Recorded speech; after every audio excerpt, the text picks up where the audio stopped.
The residents really are the heart and soul of our program, and they are the ones on the front lines managing the patients. And so I feel like there is a high degree of autonomy, but a safe level of autonomy, in that even as a junior neurology resident, you are the one running the stroke code, seeing the patient, examining the patient, giving them an NIH stroke scale score. You're looking at the head CT, but you also have a stroke attending and a stroke fellow who are sometimes physically present or always available. I think the unique thing about our whole system is that we have this really large catchment area. So we get patients from Alaska, from Montana, Wyoming, and so that really gives you a rich amount of patients to see. And so I really think you get an incredible experience. One thing I really appreciate is you do get a breadth of experience at our 3 sites. You get the University of Washington, where you get a lot of really complicated questions from consult services.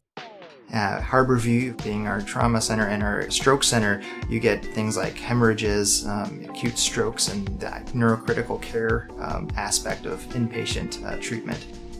And then the VA, it's a lot of bread and butter neurology too, a lot of Parkinson's and movement disorder folks are over there. So if you put all those things together, there really isn't a whole lot that you're feeling like, oh wow, I just didn't see that. My name is Maxwell Ma.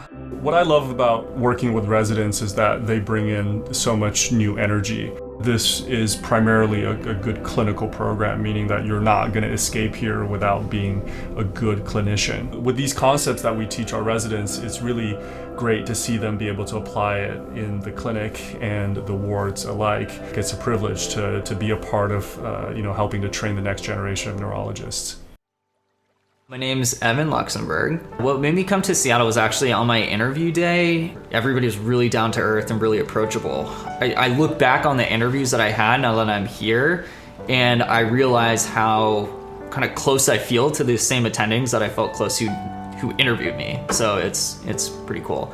When you have a really hard case, it's very easy to get in touch with people that are top of their field really within neurology. There's tons of different neuroinfectious disease attendings, neuroimmunology attendings, neuro-oncology attendings that have this like crazy reputation that you don't realize because you just end up rotating with them.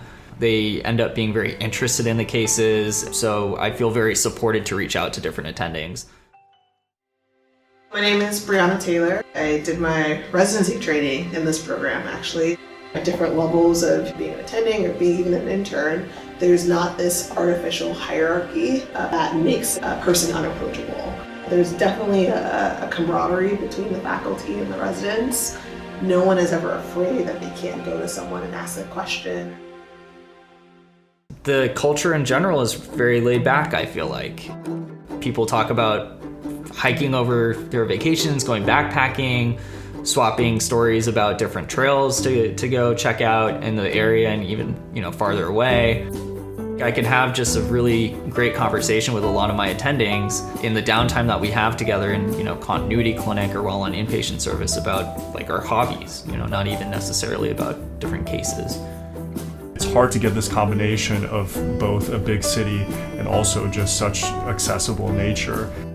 I just can't say enough about living in the Pacific Northwest. I think it's phenomenal. I've really lived different places across the country, and I love Seattle. I love the Northwest. I think there's so much to do here, whether it's hiking, paddling on the water, or doing city stuff like museums and restaurants. It's just an incredible place to be.